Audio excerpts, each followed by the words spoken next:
1 Samuel 24, David spares Saul's life.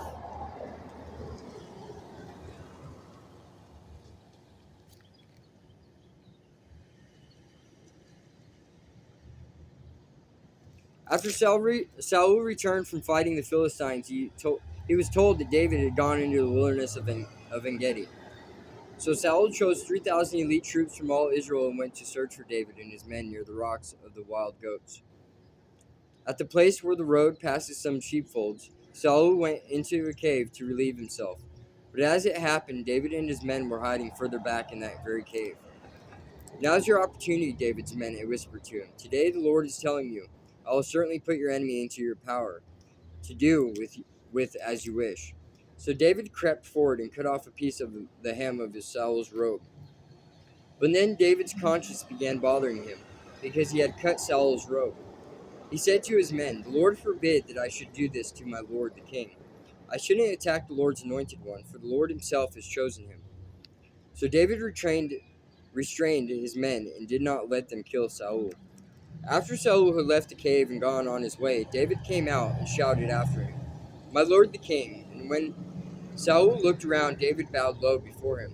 Then he shouted to Saul, "Why do you listen to the people who say I am trying to harm you?" Then he shouted, "This very day you see with your own eyes it isn't true.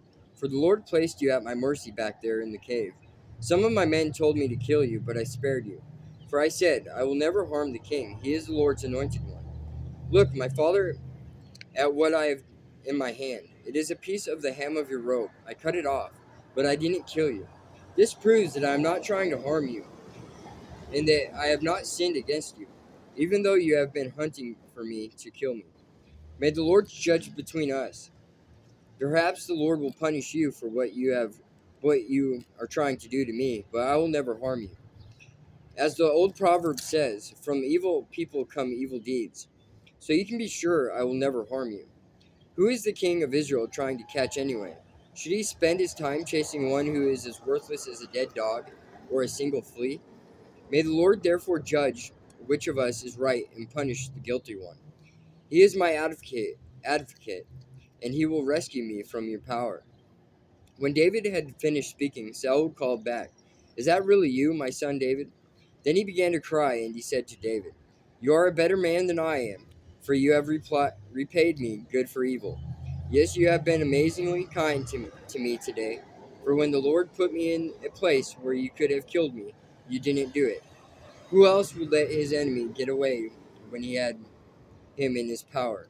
May the Lord reward you well for the kindness you have shown me today. And now I realize that you are surely going to be king, and that the kingdom of Israel will flourish under your rule. Now swear to me by the Lord that when that happens, you will not kill my family and destroy my line of descendants." So David promised this to Saul with an oath. Then Saul went home, but David and his men went back to their stronghold.